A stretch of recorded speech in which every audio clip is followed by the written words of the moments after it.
መብል ሆድን ያሰጥማል፣ ሆድ አይምሮን ያሰጥማል፣ አይምሮ ህይወትን ያሰጥማል። አሁን እኮ እንኳን ጻድቅ ወንድ ጀግና ወንድ እንኳን አናገኝም። ወደፊት ጅላጅል ነው ዝም ብሎ ማለት አልቋል። ሆዳም ሰው አይምሮ የለውም፣ ለሰውም አያስብም። ለእግዚአብሔር ብላችሁ ለጠማማም ቢሆን ታዘዙ። ለጥመቱ አንታዘዝም፣ ለጠማማው ነው የምንታዘዝ። ሕፃናት ቅዳሴ ሲቀደስ እግዚአብሔርን ያዩታል፣ እኛ አይታየንም፣ የኃጢአት መጋረጃ ስለጋረደ እና ሰውን ትክ ብላችሁ አትዩት። እሺ መልኩን ይቀርጽባችሁና ሌሊት እዚያ በኋላ ያን ሰው አምጡ ይላችኋል። 600,000 የእስራኤል ሕዝብ የወጣ በአንዲት ሴት እንባ ነው። እንባ የሚገኘው መጀመሪያ ራስን ማየት ሲቻል ነው ይላል። ቤተ ክርስቲያን ሳይመጡ መዋል እኔ ለራሴ እበቃለሁ ማለት ነው። ሳይጸልዩ መዋል ቀኑን እኔ በሰላም የመኖር ስልጣን አለኝ፣ እግዚአብሔር አታስፈልገኝም ማለት ነው። ቅዱሳንን የሚያቃልል ሰው ክርስቶስን አይቀበልም ማለት ነው። ምክንያቱም እሱ ምን ብሏል? ይህን ሕፃን የተቀበለ እኔን ይቀበላል ብሏልና። የግድ እግዚአብሔርን የግድ ልጅ ስጠኝ ብሎ ትግል መቅጠም አይገባ። እግዚአብሔር ልጅ ያልሰጠ ወይ ልጁ ስለማይጠቅም ነው ወይ ጊዜው ገና ስለሆነ ነው። ኦርቶዶክስ በዓል ታበዛለች ይላል፣ ግን ራሱ ምን ያደርጋል? የኤችአይቪ ቀን ብሎ ያከብራል።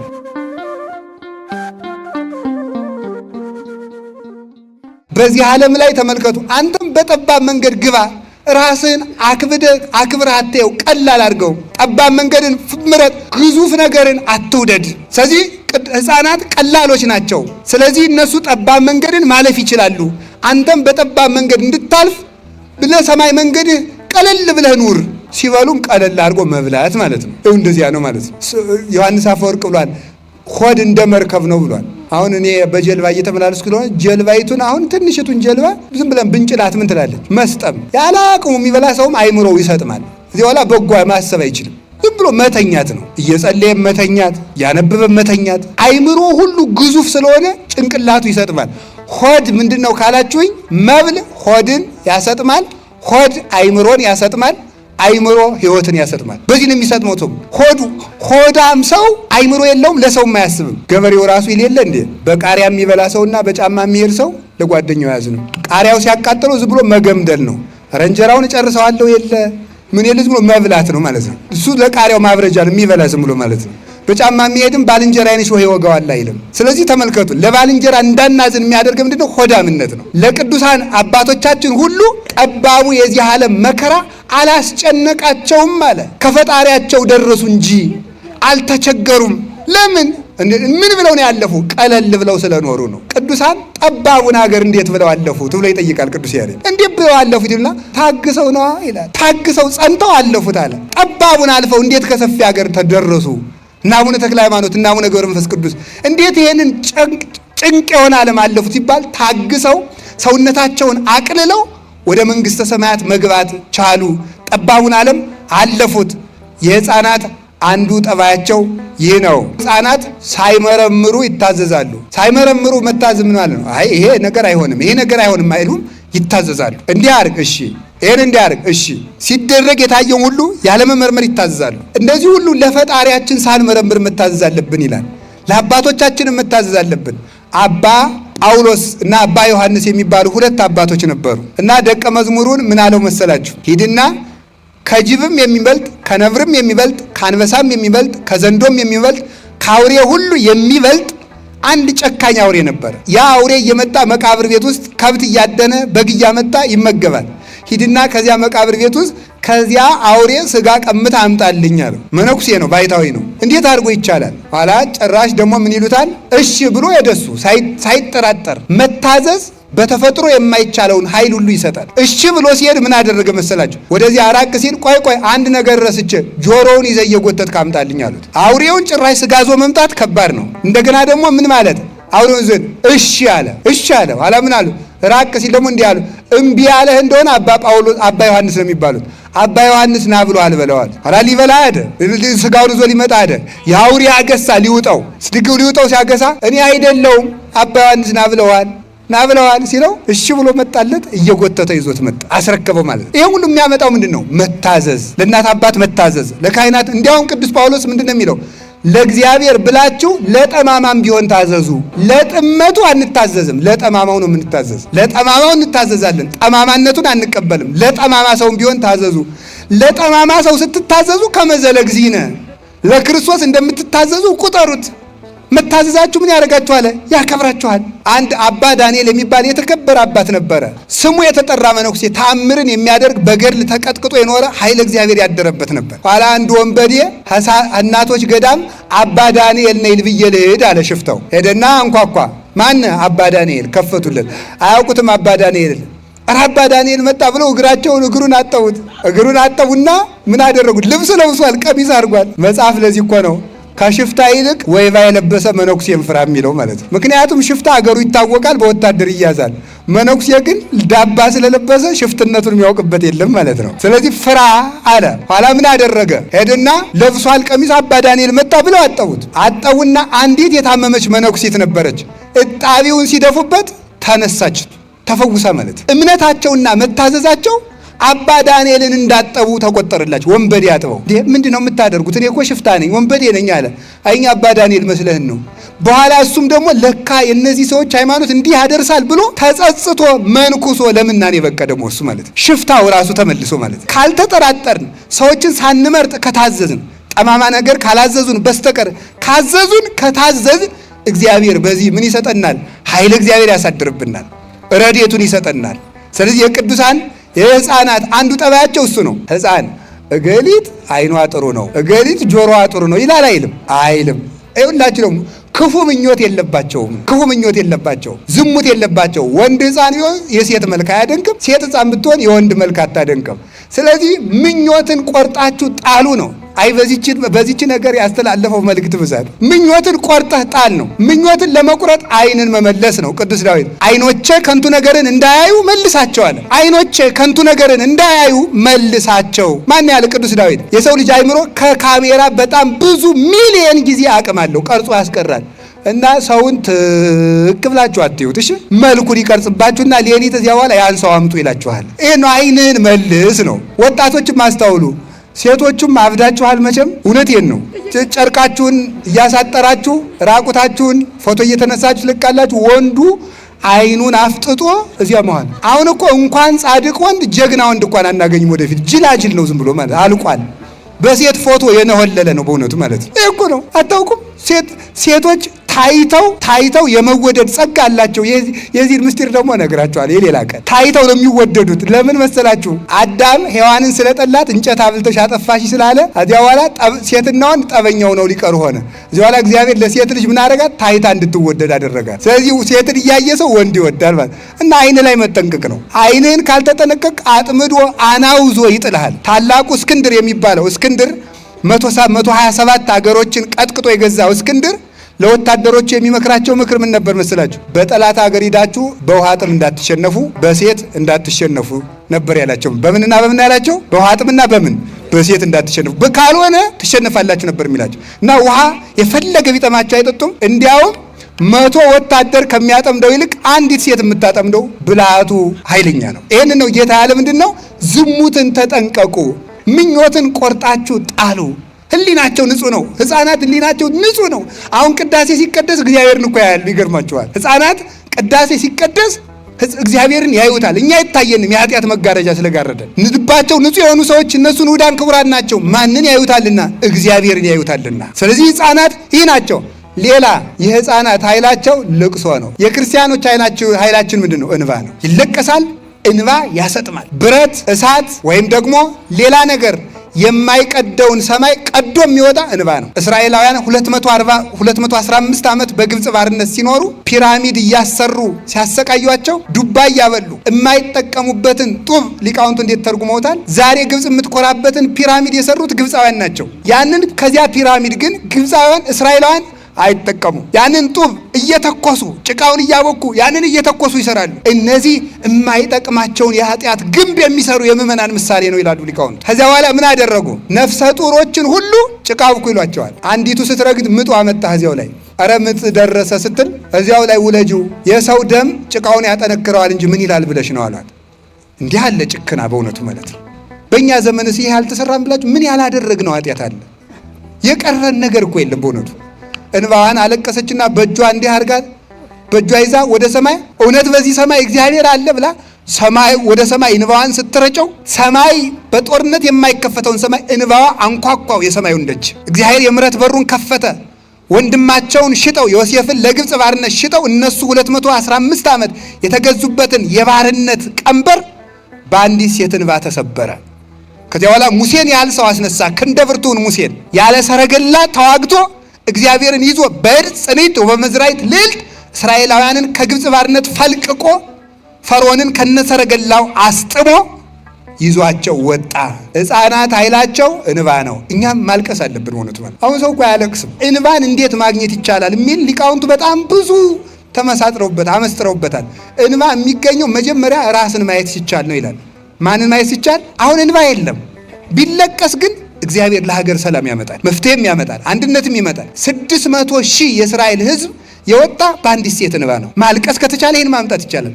ሰዋውን ደንድኗል። ሌላ ሕፃን የእናት አባቱ ጥገኛ ነው። ምን ማለት ይመስላል? ያለ እናት አባቱ ሕይወት የለውም፣ ሕፃን ነው። አንተም ከእግዚአብሔር ተጠጋ ማለት፣ ከእግዚአብሔር ተጠጋ፣ እግዚአብሔርን አትልቀቅ ማለት። እግዚአብሔርን አትልቀቅ። እግዚአብሔር መጠጊያ አምባ ቅጽር ነው። እግዚአብሔር ያልተጠጋ ሰው አውሬ ይበለዋል። እግዚአብሔርን አለመልቀቅ ባልና ነው። ከስጋው ከደሙ አለመራቅ፣ ጸሎት አለማቋረጥ። ማንኛችሁም ማለት ሁላችሁም እግዚአብሔር የማይሰማው ፍጥረት የለም። በእውነቱ ማለት እግዚአብሔር የማይሰማው ፍጥረት የለም። ስለዚህ በየቦታው የምንጠቅ በየቦታው የምንሞት ለምንድን ነው ካላችሁኝ፣ ከእግዚአብሔር ጥግነት ከእግዚአብሔር አለትነት ስለምንወጣ ነው። ወታደሮቹ ምሽግ ይዘው የሚዋጉ ለምን ይመስላችኋል? ጥግ እንዲሆናቸው በጀርባ የሚመጣው እንዳይመታቸው አይደለም። እኛ የማናውቀው ዲያብሎስ እንዳይወጋን ከእግዚአብሔር መጠጋት አለብን። ከእግዚአብሔር የተጠጋ ሰው ማን ይላል? ዲያብሎስ የትኛውንም ያህል ጦር ቢወረውር መውጋት አይችልም። ለዚህ ነው ዮሐንስ አፈወርቅ ዲያብሎስ ተኮሰ፣ ጥይቱን ጨረሰ፣ ዝናሩን አራገፈ፣ ቤተ ክርስቲያንን ግን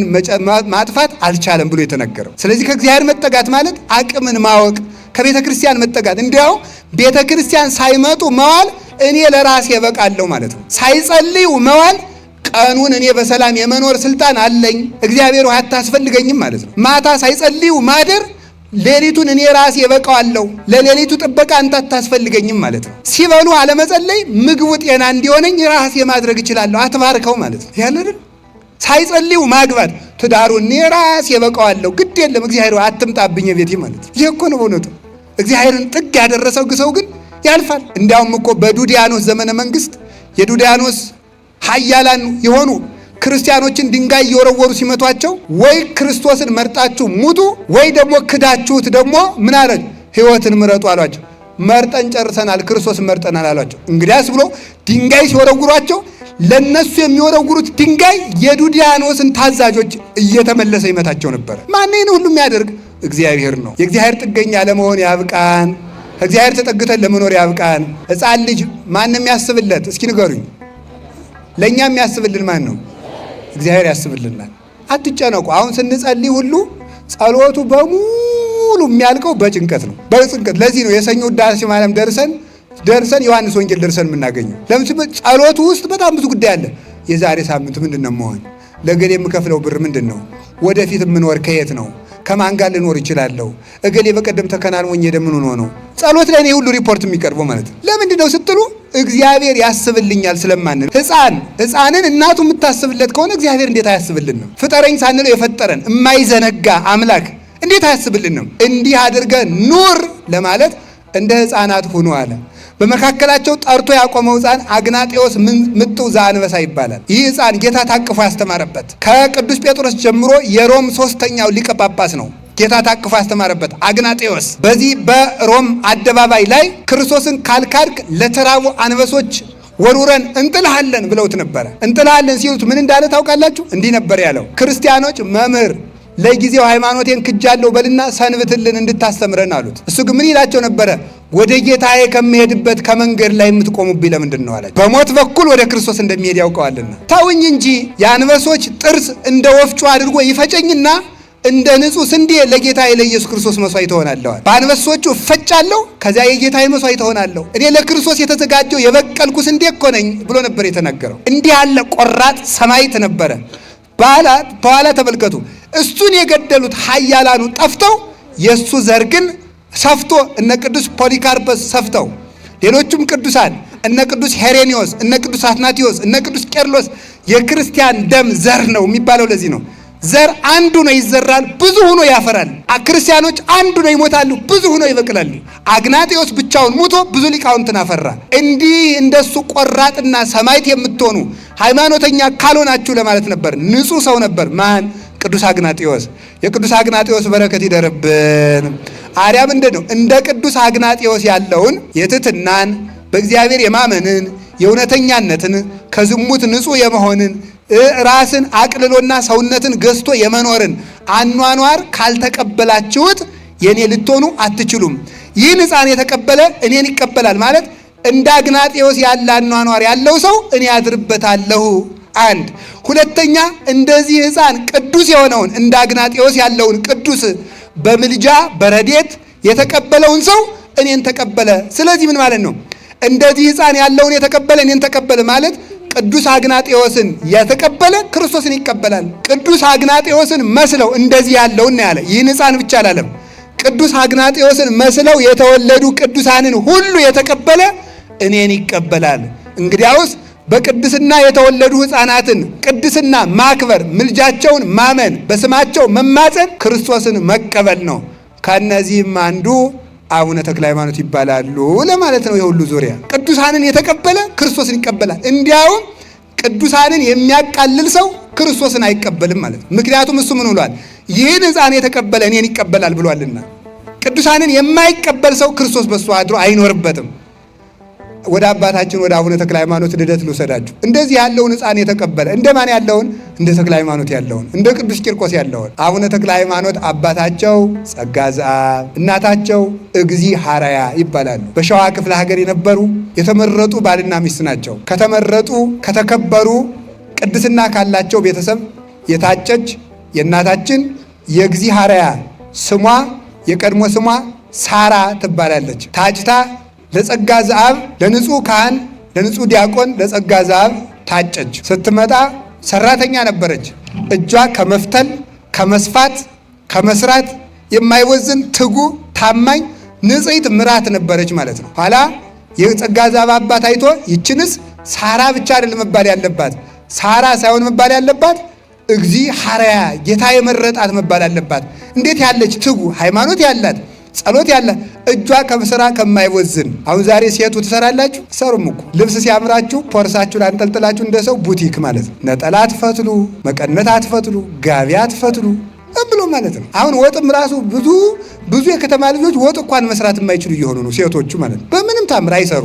አይ ሰው ልጄ ወጥ መስራት የለባት ትምህርቷን ትማረዋ ነው እያለች ቀውላላ እያደረጋችኋቸው። ወጥ መስራት አለባችሁ በእውነቱ ማለት ነው። መትጋት እግዚአብሔርን የሚያስመስል ስራ እኮ ነው። ሴት በስላሴ የተመሰለች እኮ ስላሴ ሁልጊዜ ለዚህ ዓለም እንደሚሰሩ ተግታ ስለምትሰራ ነው። ትፈትል ትሰፋ ነበረ። ስትሰራ ከዚያ ጌታ የመረጣት አላት። የኋላ እናት አባቶቻቸው ሞቱ። ጸጋ ዘአብና እግዚሐረያ አብረው ብቻቸውን ኖሩ። በትዳራቸው ተከባብረው ሲኖሩ እሱ የተቀደሰ ካህን ነበረ፣ ከቤተ ክርስቲያን የማይለይ ቤተ ክርስቲያን ዕጣን ለማጠን የሚሄድበት ነበረ ጊዜ ነበረ። ዳዊት ለመጸለይ ቤተ ክርስቲያን የሚሄድበት ጊዜ ነበረ። ይሄን ሁሉ በቀን ነው የሚያደርገው። ሃይማኖትን ለማስተማር ወደ ቤተ ክርስቲያን የሚገሰግስበት ጊዜ ነበረ። መጻሕፍትን ለመመልከት ወደ ቤተ ክርስቲያን ይመጣ ነበረ። ትሩፋትና የቅድስና ስርዓትን አብዝቶ ለመስራት በቀን 5-6 ጊዜ ወደ ቤተ ክርስቲያን ይገሰግስ ነበረ። ማን? ጸጋ ዘአብ። እንዲህ ያለ ካህን። እሷም የታመነች ነበረች። እናንተም የታመን እንግዲህ የሁሉ ቄስ ባል ወደ ቤተ ክርስቲያን መገስገስ የሚችለው ሚስቱ ታማኝ ስትሆን ነው። ነገረኛ ሳትሆን የቀረች እንደሆነ ማለት ነው። ሁልጊዜ ቅዳሴ ምንድን ነው ማትል እኔን እኮ ትተኛ። አሁን ዛሬ እኮ ብዙ ሴት አሉ ነው እኔ አልሰማሁም። ቄስ ማግባት አንፈልግም ይላል አሉ። ለምንድነው የሚለው? ራ መታሰር ነው። ለመፋታት አቅደው እንደው ሞታለሁ አትሉ? እንደው እኮ ይገርማል እኮ እናንተ ገና ኑሬ እፋታለሁ ብላችሁ እንዴት እንደዚያ ትላላችሁ? መታደል እኮ ነው ለካህን ሚስት መሆን። ልጅ አጡ። ዛሬ እንዲህ ሲገሰግስ እሷ ታማኝ ናት። ልጅ አጡ፣ ተቸገሩ፣ መካን ሆኑ። የትዳር መከራው ልጅ ማጣት ነው። ልጅ ማጣት ደግሞ ዓላማ አይደለም፣ ማወቅ ያለባችሁ ማለት ነው። ልጅ ማጣት ዓላማ አይደለም። ልጅ የሚሰጥ ማን ነው? እግዚአብሔር ካልሰጠ መከነች ተብላ የምትፈታ በምን ዕዳዋ ነው? እሷ ልጅ ትፈጥራለች እንዴ? ስለዚህ ምክንያት መፋታት ኃጢአት ነው። የግድ እግዚአብሔርን የግድ ልጅ ስጠኝ ብሎ ትግል መቅጠም አይገባ። እግዚአብሔር ልጅ ያልሰጠ ወይ ልጁ ስለማይጠቅም ነው ወይ ጊዜው ገና ስለሆነ ነው። ይህን ማመን ይገባል እንጂ በመካንነት ምክንያት ትዳር አይበተንም። የመጋባት ዓላማው መዳን እንጂ መውለድ አይደለም። ከተገኘ መውለድ አንዱ የትዳር አካል ነው። አግብቶ አለመውለድ ደግሞ ዝሙት ነው። አግብተው የማይወልዱ ሰዎች ከዘማውያን አይሻሉ። መውለድ ይገባል። ክርስቲያን እንዲያንስ የምታደርጉ ለምንድን ነው? አትወልዱም? ሆዳሙ ናችሁ እኮ። ነገ ልጅ ወልጄ እኔ ምን እበላለሁ ብላችሁ ማለት ነው። ስሩ፣ እግዚአብሔር ያሳድጋል። ለምናችሁ ሲሆን አታሳድጉም? እመቤታችን እኮ ለምና ነው ያሳደገችው። የአምላክ እናት እንኳን ሆና አምላክ እንኳን በልመና እንጀራ ነው ያደገ። ውለዱ፣ አሳድጓቸው፣ ስሩ፣ ሰነፍ አትሁኑ፣ እግራችሁን ዘርግታችሁ አትዋሉ። ደግሞ ልጅ ውለዱ። ሀጣችሁ ደግሞ እግዚአብሔርን አመስግኑ። ቢታጣም እግዚአብሔር ይመስገን፣ ቢገኙ እግዚአብሔር ይመስገን። ልጅ አጥተው ኖሩ። ኋላ አንድ ቀን እግዚአብሔር እንዲህ አለችው፣ ወንድሜ ብትሰማኝ ምክር መክር ነበር አለችው። የሚስት አንዱ እርዳታዋ ምክር ነው። ብትመክረኝ መክር ነበር አለችው። መልካም ከሆነ ሰማሻለሁ አላት። አይ ገንዘባችን ሁሉ ለድሃ እንስጠው ምን ያደርግልናል አለችው። አይ ምክርሽ መልካም ነው፣ ግን ደግሞ መጽሐፍ ለመስጠት አትቸኩል፣ ኋላ ሰስጠት ትጸጸታለህ ይላል አለ። አይ እግዚአብሔርን በመቃብር ማን ያመሰግነዋል ብለህ ነው? ከሞትን ወዲያ እንመጸውተው እንወቅበት አለችው። መልካም ነው፣ ሕንፃና ልጅ ስም ያስጠራሉ። ከዚህ ሁሉ ይልቅ ልቧ ያማረች ሚስት መልካም ጸጋ ናት። እንዴት ያለ ምክር መከርሽኝ? እሺ አላት። ኋላ ገንዘባቸውን በሙሉ ለድሃ መጸወቱ። ሰራተኞቻችንም ነፃ እናውጣቸው አለቻቸው። ገረድ ሎሌ አይባሉ። እዚያ ላይ ምን አለ? በሉ እንግዲህ ሰራተኞች ሁሉ ነፃ አውጡ። ሎሌዎችም የእግዚአብሔር ወንድም ተባሉ፣ ገረዶችም የእግዚአብሔር የጸጋዛ ወንድም ተባሉ፣ ገረዶችም የእግዚአብሔር እህት ተባሉ እንጂ እንግዲህ ገረድ ሎሌ አትባሉ፣ ነፃ አውጡ አሏቸው። ምን አረግነ እናንተ የምንለይ አጥፍተን እንደሆነ ግረፉ እንዳሏቸው። ኧረ አትገረፉም፣ ከወደዳችሁ ከእኛ እንለይም ካላችሁ ልጅ ሆናችሁ ኑሩ እንጂ እንግዲህ ገረድ አይደላችሁም አሏቸው። ነፃ ወጧቸው። ገንዘባቸውን ሁሉ ለድሃ ሰጡ። የቅዱስ ሚካኤልን ዝክር ይዘክሩ ነበር በወር በወር ቅዱሳን እንዲታሰቡ። እንዲያው መቼስ የዚህ ዓለም ሰው በደሉ መከራ የቅዱስ ሚካኤል፣ የቅዱስ ገብርኤል፣ የመላእክት በዓል፣ የሰማዕታት በዓል፣ የጻድቃን በዓል ስንል ለምንድን ነው እንደዚህ የሚደረግ? ኦርቶዶክስ በዓል ታበዛለች ይላል፣ ግን ራሱ ምን ያደርጋል? የኤችአይቪ ቀን ብሎ ያከብራል። አይገርማችሁ? የኤድስ ቀን እየተከበረ የመልአክ ቀን አይከበርም ይባላል። ስለ ኤድስ እንድንከበር የተደረገው ለምንድን ነው? ሰው የኤችአይቪ ቀን በመጣ ጊዜ በኤድስ እንዳይጣል ሩዋንዳ ነው የት ውስጥ ነው አሉ። ኤድስን ለመከላከል ምን እናድርግ ተባለውና አሉ አንድ ጊዜ ሰው አልገባው ስላለ ደህና ዋላችሁ ሲባል መልሱ አልቀናል ይሆን ተባላሉ። ደህና ዋላችሁ አልቀናል፣ ደህና ሰነበታችሁ አልቀናል። እንደው እኮ ግሩም ነው በእውነቱ ማለት ነው። ትዝ እንዲለው ማለት ነው። እንደዚህ ከሆነ ሰው በሽታ ትዝ እንዲለው በዓል ካከበር በሽታ ትዝ እንዲለው ባለ ውለታ የሆነ ቅዱስ ትዝ እንዲለን በዓል ማናከብረው ለምንድን ነው? የእጅ መታጠብ ቀን አለ እኮ። ይገርማል እኮ። የእጅ መታጠብ ቀን የለም አለ። የጥፍር ቀን ማለት ነው። አሁን ደግሞ ቅዱሳን አይመሰገኑም ይላል። ቅዱሳን አይመሰገኑ ምስጋና ያስፈልግ ነው። ታንክስ ጊቪንግ ዴይ ብሎ ደግሞ ያከብራል። የምስጋና ቀን ማለት ነው።